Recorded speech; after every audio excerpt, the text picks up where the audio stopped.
Assalamualaikum warahmatullahi wabarakatuh.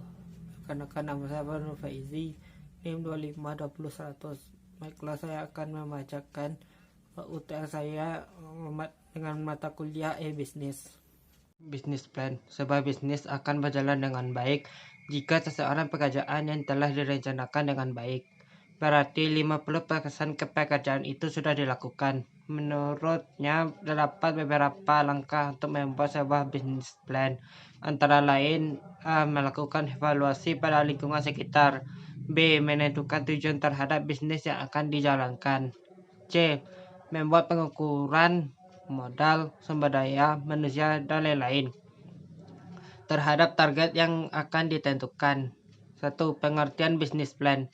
Beberapa pengertian tentang bisnis plan diungkapkan antara lain oleh Harris dan Peter yang mengatakan the business plan is written document prepared by the entrepreneur that describe all the relevant external and internal elements involved in starting any venture.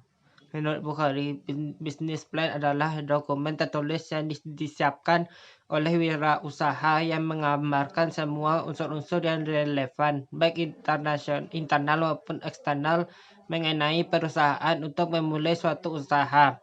Isinya sering merupakan perencanaan terpadu menyangkut pemasaran, pemodalan, manufaktur, dan sumber daya lainnya. Jadi, perencanaan bisnis atau business plan merupakan penelitian mengenai kegiatan organisasi sekarang dan yang akan datang dan menyusun kegiatan yang untuk mendapatkan hasil yang diinginkan yang dituangkan dalam suatu dokumen perencanaan. Perencanaan bisnis atau business plan merupakan penelitian mengenai kegiatan organisasi sekarang dan yang akan datang dan menyusun kegiatan untuk mendapatkan hasil yang diinginkan yang dituangkan dalam satu dokumen perencanaan. 2. Hubungan bisnis plan dan kemampuan entrepreneurship calon pengusaha. Kehebatan dalam membuat bisnis plan tidak berhubungan dengan kemampuan entrepreneurship seseorang. Anda dapat menjadi seseorang pengamat bisnis di sekitar Anda. Banyak pebisnis baru aliran Street Smart yang biasanya diajarkan untuk tidak membuat bisnis plan, tidak berpikir panjang dalam memulai bisnis, dan langsung action. Sementara dari sisi akademisi mewajibkan dan mengharuskan Anda untuk selalu membuat bisnis plan saat memulai bisnis yang digunakan sebagai panduan dan arahan. Paling tidak, biasanya setelah bersusah payah membuat bisnis plan, diharapkan para mahasiswa mempergunakan bisnis plan yang ada sebagai acuan. Namun ternyata kenyataannya banyak yang jago membuat bisnis plan. Ternyata belum tentu juga jago berbisnis. 3. Business plan dan business page. Page atau elevator page pada dasarnya adalah penjelasan singkat tentang suatu produk atau layanan. Istilah ini identik dengan dunia bisnis ketika para entrepreneur mencoba menjelaskan produk atau layanannya kepada para investor atau calon pelanggan. Business page itu memang biasanya dibuat cukup satu lembar. 140 karakter juga boleh. Pada laporan di sini yang penting adalah visi atau misi atau strategi tersampaikan.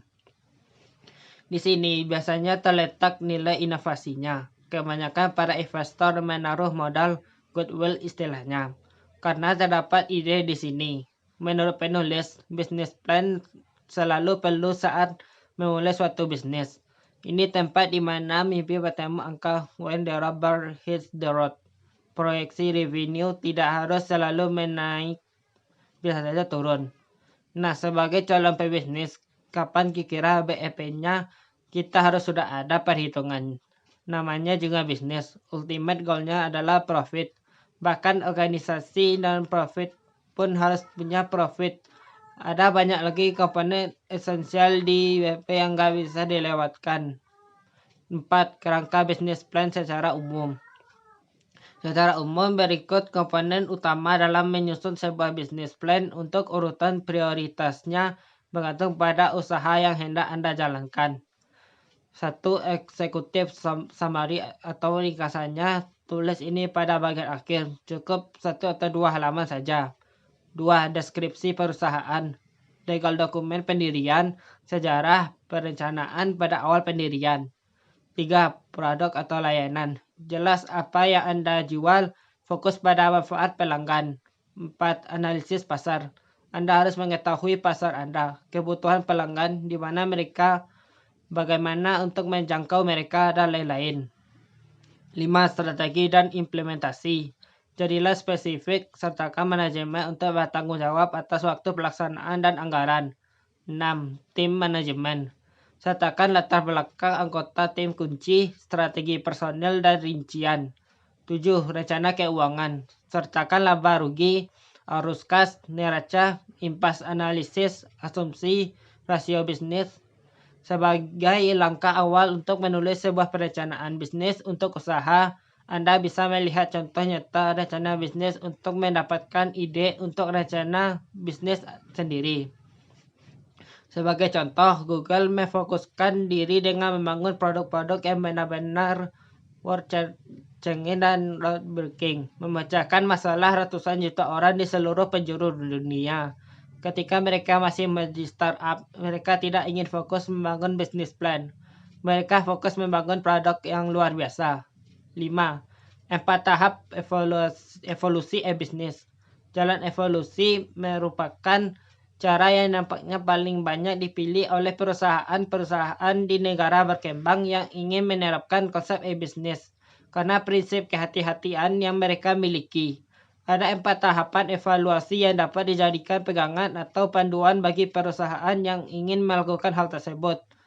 Keempat tahapan tersebut masing-masing diberi istilah sebagai inform, automate, integrate, dan reinvent. 1. Tahap inform. Pada tahap awal ini, yang biasanya terjadi adalah adanya unit-unit kecil di dalam perusahaan yang mulai mencoba membangun program-program kecil berbasis internet. 2. Tahap automate. Tahap berikutnya adalah mencoba untuk mengintegrasikan beberapa unit di dalam perusahaan-perusahaan yang masing-masing telah mengimplementasikan konsep e-bisnis. 3. Tahap integrate. Tahap selanjutnya dari pengembangan aplikasi e-bisnis adalah mengintegrasikan proses bisnis perusahaan dengan perusahaan atau entiti-entiti lain yang ada di luar perusahaan. 4. Tahap reinvent. Tahap terakhir di dalam evolusi dapat secara efektif diimplementasikan jika ada perubahan paradigma mendasar dari manajemen perusahaan, terutama yang berkaitan dengan cara mereka melihat bisnis yang ada. 6. Langkah awal. Menjalankan e-bisnis. Pada pembahasan kali ini, penulis akan memberikan contoh proses membuat usaha e-bisnis yang dikerjakan secara berkelompok, yang pada akhirnya memilih usaha aksesoris. Melakukan brainstorming. Orang menggunakan istilah brainstorming untuk mengacu pada proses untuk menghasilkan ide-ide baru atau proses untuk memecahkan masalah. Teknik brainstorming adalah teknik untuk menghasilkan gagasan yang mencoba mengatasi segala hambatan dan kritik. Kegiatan ini mendorong munculnya banyak gagasan, termasuk gagasan yang nyeleneh, liar, dan berani, dengan harapan bahwa gagasan tersebut dapat menghasilkan gagasan yang kreatif.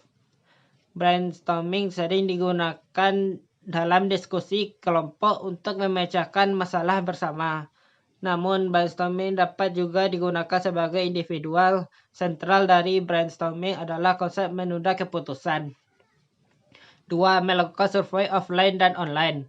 Sebelum mengadakan survei offline ke lokasi, sebaiknya tim mengajukan surat pengantar dan proposal terlebih dahulu agar saat survei tidak ada permasalahan yang muncul. 3. Menentukan nama dan logo perusahaan beserta filosofinya. Setelah tim atau kelompok sudah memiliki tujuan yang jelas mengenai usaha yang dibentuk. 4. Melakukan kerjasama dengan UKM atau pengusaha lain. Melakukan usaha atau menjadi seorang pengusaha tidak harus melakukan produksi. Jika dirasakan biaya operasional masih terlalu tinggi untuk melakukan produksinya, sebaiknya seorang melakukan pengusaha ditunda dulu keinginan tersebut. Karena hal ini dapat saja menjadi pemborosan untuk perusahaan karena memang keahlian untuk melakukan produksinya tersebut belum ada. Pencarian mitra usaha mutlak dilakukan dengan pengusaha untuk membuat jaringan usaha yang semakin luas tanpa harus takut menanggung biaya produksi. 5. Mempersiapkan katalog produk. Katalog produk sebaiknya dipersiapkan secara detail. 7. SEO atau Search Engine Optimization. Pembahasan mengenai SEO dibahas secara lengkap pada bab 9 di buku ini. SEO diperlukan untuk mengetahui posisi perusahaan kita dilihat dari secara engineer. Business plan. Sebuah bisnis akan berjalan dengan baik jika seseorang pekerjaan yang telah direncanakan dengan baik. Berarti 50% pekerjaan itu sudah dilakukan. Menurut penulis, terdapat beberapa langkah untuk membuat sebuah business plan. Antara lain, A. Melakukan evaluasi pada lingkungan sekitar. B. Menentukan tujuan terhadap bisnis yang akan dijalankan. C. Metode pengukuran terhadap target yang akan ditentukan. 1. Pengertian business plan.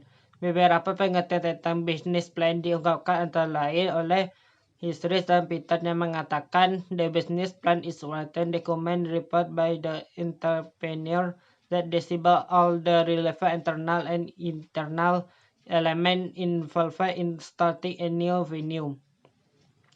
Menurut Bukhari, business plan adalah dokumen tertulis yang disiapkan oleh wirausaha yang menggambarkan semua unsur-unsur yang relevan, baik internal maupun eksternal, mengenai perusahaan untuk memulai suatu usaha. Isinya sering merupakan perencanaan terpadu menyangkut pemasaran, pemodalan, manufaktur, dan sumber daya lainnya. Jadi, perencanaan bisnis atau business plan merupakan penelitian mengenai kegiatan organisasi sekarang dan yang akan datang untuk menyusun kegiatan untuk mendapatkan hasil yang diinginkan, yang dituangkan dalam suatu dokumen perencanaan. Perencanaan bisnis atau business plan merupakan penelitian mengenai kegiatan organisasi sekarang dan yang akan datang, dan menyusun kegiatan untuk mendapatkan hasil yang diinginkan yang dituangkan dalam suatu dokumen perencanaan. 2. Hubungan business plan dengan kemampuan entrepreneurship calon pengusaha. Kehebatan dalam membuat business plan tidak berhubungan dengan kemampuan entrepreneurship seseorang. Anda dapat menjadi seorang pengamat bisnis di sekitar Anda. Banyak pebisnis baru aliran street smart biasanya diajarkan untuk tidak melakukan business plan, tidak berpikir panjang dalam memulai bisnis, dan langsung action. Sementara dari sisi akademisi mewajibkan dan mengharuskan Anda untuk selalu membuat business plan yang saat melakukan bisnis yang digunakan sebagai panduan dan arahan.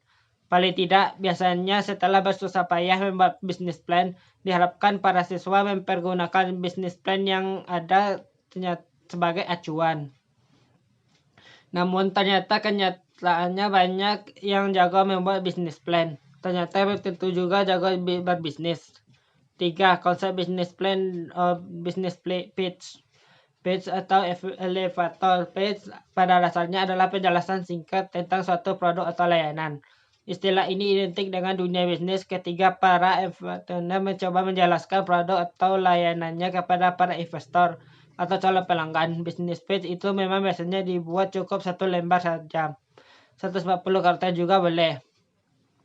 Pada laporan di sini yang penting adalah visi, misi, strategi tersampaikan. Di sini biasanya terletak nilai inovasinya. Kebanyakan para investor menaruh modal, goodwill istilahnya, karena terdapat ide-ide di sini. Menurut penulis, business plan selalu perlu saat memulai suatu bisnis. Ini bertempat di mana mimpi bertemu angka when the rubber hits the road. Proyeksi revenue tidak harus selalu menaik, bisa saja turun.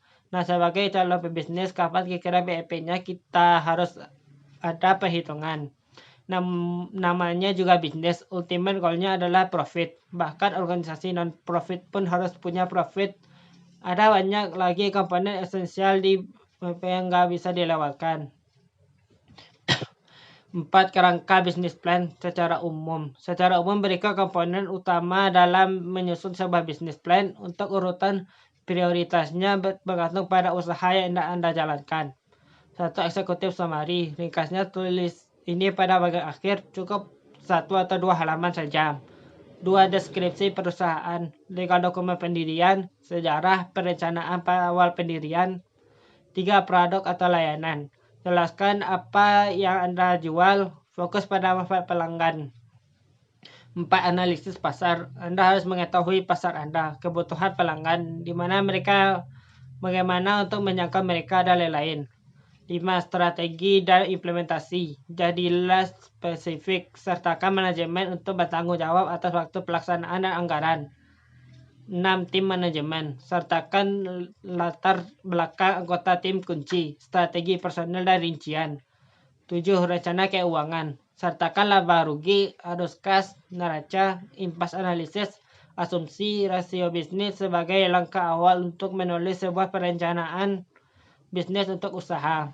Anda bisa melihat contoh nyata rencana bisnis untuk mendapatkan ide untuk rencana bisnis Anda sendiri.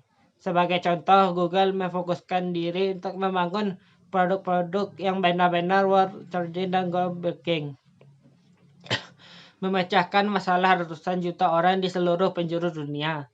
Ketika mereka masih menjadi startup, mereka tidak ingin fokus membangun bisnis plan. Mereka fokus membangun produk-produk yang luar biasa. 5. 4 tahap evolusi bisnis. Jalan evolusi merupakan cara yang nampaknya paling banyak dipilih oleh perusahaan di negara berkembang yang ingin menerapkan konsep e-bisnis karena prinsip kehati-hatian yang mereka miliki. Ada 4 tahapan evolusi yang dapat dijadikan pegangan atau panduan bagi perusahaan yang ingin melakukan hal tersebut.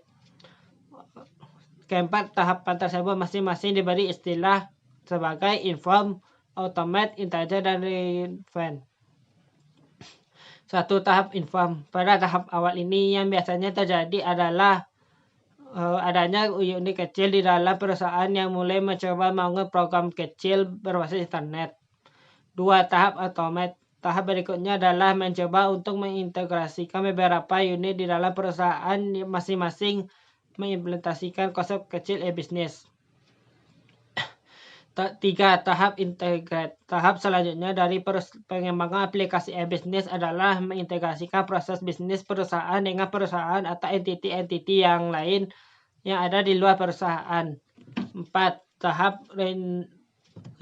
Tahap terakhir di dalam evolusi ini dapat secara efektif diimplementasikan jika ada perubahan paradigma mendasar dari manajemen perusahaan, terutama yang berkaitan dengan cara mereka melihat bisnis yang ada.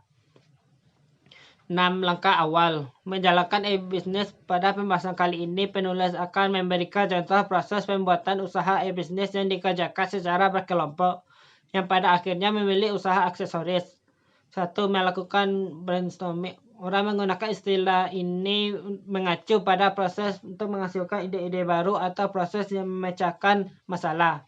Teknik ini adalah teknik untuk menghasilkan gagasan yang mencoba mengatasi segala hambatan dan kritik. Kegiatan ini mendorong munculnya banyak gagasan, termasuk yang nyeleneh, liar, dan berani dengan harapan bahwa gagasan tersebut dapat menghasilkan gagasan yang kreatif. Brainstorming sering digunakan diskusi kelompok untuk memecahkan masalah bersama. Namun brainstorming dapat juga digunakan secara individual. Sentral dari brainstorming adalah konsep menunda keputusan. Melakukan survei offline dan online.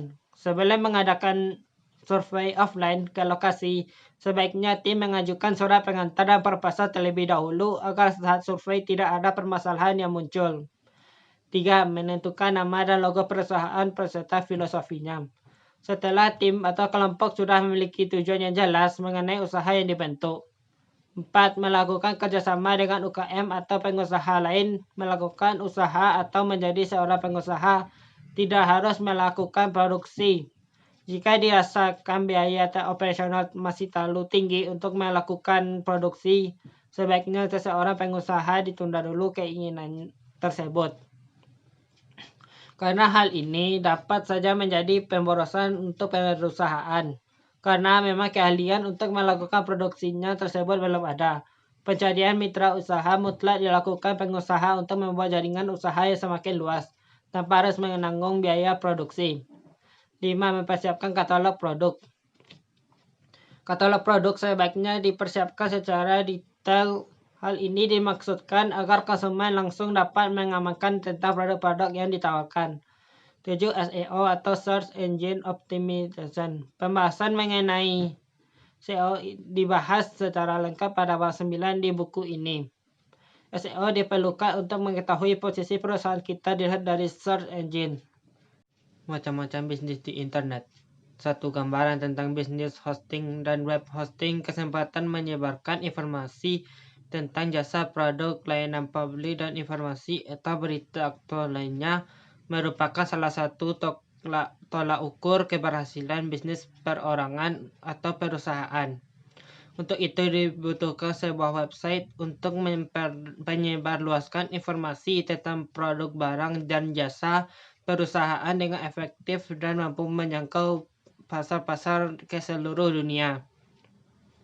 Agar website Anda dapat diakses ke seluruh dunia, maka diperlukan sebuah server yang terhubung dengan internet selama 24 jam. Bila perusahaan Anda yang menanganinya sendiri, tentu hal ini memerlukan biaya yang sangat mahal untuk investasi jaringan dan pemeliharaannya. Nah, solusi yang mudah, cepat, dan murah adalah dengan menyewa tempat pada perusahaan web hosting.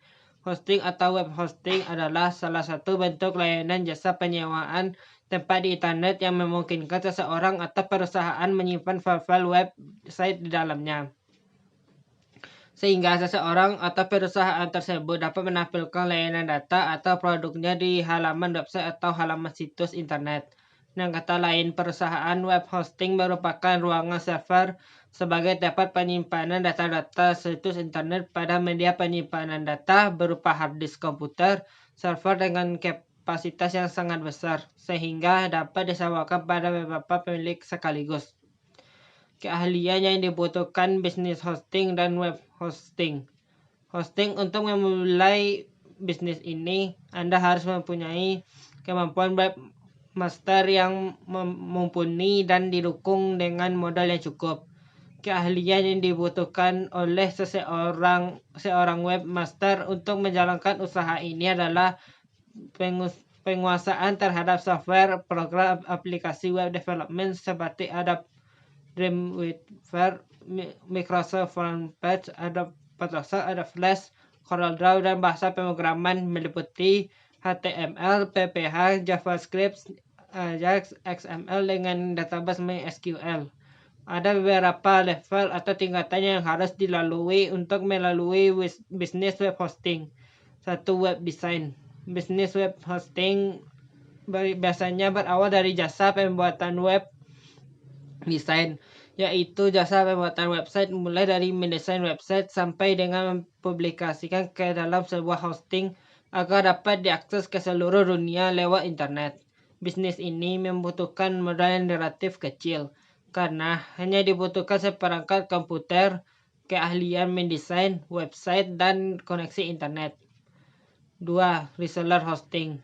Setelah mahir mendesain website, Anda dapat memulai bisnis hosting menjadi reseller hosting dengan mengambil paket resell di salah satu host yang ada. Untuk itu, Anda harus mengetahui kapasitas host yang akan digunakan berupa dukungan hardware, software, serta peralatan pendukung lainnya seperti MBG sebagai reseller hosting yang menjual paket shared hosting. 3. VPS atau Virtual Private System. Pada level bisnis ini, Anda dapat mengelola server dan bisnis hosting secara lebih leluasa karena Anda memiliki tanggung jawab pengelolaan sekitar 75%, sedangkan 25%-nya menjadi tanggung jawab pengelola server. Untuk pembelian VPS yang telah dilengkapi dengan hosting panel seperti cPanel, DirectAdmin Plus, Anda menjual paket reseller hosting dasar hosting. 4. Dedicated. Apabila Anda sudah sampai pada tingkat dedicated, maka Anda dapat mengelola bisnis hosting secara penuh. Dalam tingkatan bisnis ini, Anda memiliki tanggung jawab pengelolaan sebesar 98%, sedangkan data 2% milik data center. Biasanya digunakan untuk report manual dan maintenance jika terjadi kerusakan. Bisnis flipping site atau website flipping. Pengertian website flipping adalah sebuah teknik di mana kita membeli sebuah domain, membuat sebuah situs, lalu menjualnya kembali. Selama ini mungkin Anda sudah terbiasa membuat banyak blog, tetapi tidak pernah terlintas di pikiran Anda untuk menjual blog-blog yang Anda punya. Para autoblogger biasanya sangat suka bermain di wilayah ini. Tipe website yang cocok untuk flipping website. Beberapa tipe website yang cocok untuk di flip. Tidak semua bentuk dan model website cocok untuk dijual kembali. Jadi Anda harus hati-hati dalam memilih format dan website yang mau Anda flip. Website yang mempunyai nilai khusus yang profitable akan lebih mudah untuk dijual dan mempunyai nilai jual lebih tinggi. Beberapa tipe website yang layak untuk di flip atau dijual kembali adalah sebagai berikut. Niche website atau content site, artikel directory, web forum, membership page sites, information product sites. Banyak faktor yang dilihat oleh pembeli untuk sisi optimasi di sini. Beberapa faktor yang perlu kita perhatikan agar website yang kita flip bisa lebih mahal. Harganya adalah sebagai berikut. Ranking 10 besar terutama main keyword yang dibidik di major search engine seperti Google, Yahoo, maupun MSN. Mempunyai domain yang mengandung keyword utama yang dibidik. Mendapatkan real traffic yang lumayan yang bisa dicek secara langsung dengan extreme tagging. Mempunyai konten yang unik dan mengandung beberapa keyword dan alternatif keyword yang dibidik. Bisnis forex trading. Forex atau secara umum karakteristik FX adalah kependekan dari foreign exchange, alias pertukaran mata uang asing. Dalam bahasa kita dikenal falas atau valuta asing. Forex trading dengan demikian merupakan perdagangan mata uang kedua negara yang nilainya berbeda dari waktu ke waktu. Mata uang yang biasanya diperdagangkan dalam forex adalah mata uang negara-negara maju seperti dolar Amerika, yen Jepang, Swiss francs, pound sterling Inggris, Australian dollar, dan euro. Perlu diketahui bahwa forex market adalah pasar yang paling liquid dan paling besar di dunia. Ada triliunan dolar yang berputar di pasar forex setiap harinya. Jumlahnya sering melebihi BNP atau Bruto Nasional Produk negara-negara maju. Bisnis pay to click, PPC merupakan singkatan dari pay per click. Cara kerja dari bisnis ini sangat mudah, yaitu kita hanya diminta untuk menempelkan iklan-iklan yang disediakan admin di website atau blog kita. Dan kita akan dibayar per klik iklan, dan rata-rata PPC membayar kita $0,1 hingga $0,05 per klik iklan. Hal yang harus diperhatikan saat melakukan bisnis pay per click. Dalam bisnis apapun, ada aturan-aturan yang harus ditaati. Sama halnya dengan program PPC, program ini juga memiliki aturan-aturan yang harus diperhatikan dan ditaati. Beberapa hal yang harus kita perhatikan sebelum mengikuti program PPC yaitu jangan berpikir mulu sebagai peluang besar. Kita biasa berpikir bisa mendapatkan gaji bulanan dalam jumlah besar. Sukses membutuhkan waktu. Jangan pernah mengambil jalan pintas, karena dengan melakukan klik pada iklan sendiri atau menyatakan saudara, rekan kerja, maupun orang lain untuk secara sengaja melakukan klik pada iklan. Kerahkan segala kemampuan. Seorang publisher yang sukses biasanya belajar tentang cara mengisi posting, mendapatkan iklan, membuat layout website atau blog kita, perpaduan warna, mendapatkan HTML, CSS, JavaScript, engine block, format website, dan banyak hal yang digunakan agar website atau blog kita lebih menarik. Sistem PPC. Ada beberapa sistem PPC, tapi hanya ada 3 terbesar dan sedikit sistem pada level di bawahnya, level 2. Google AdWords, Yahoo, MS Ads. Business Page to Review. Pay to Review atau PTR adalah yaitu sebuah program bisnis online yang memberikan komisi kepada membernya untuk setiap review produk yang dibuat dan dipublish di blognya. Review yang ditulis bisa berbahasa Inggris atau Indonesia. PCA salah satu bisnis online yang atau pemilik iklan memberikan job kepada Anda dengan menuliskan review atau artikel ke dalam salah satu postingan Anda melalui pihak ketiga. Kemudian kita akan dibayar sesuai kesepakatan yang telah disepakati. Itulah dapat saya sampaikan. Jika ada kata saya minta maaf. Billahi taufiq. Assalamualaikum warahmatullahi wabarakatuh.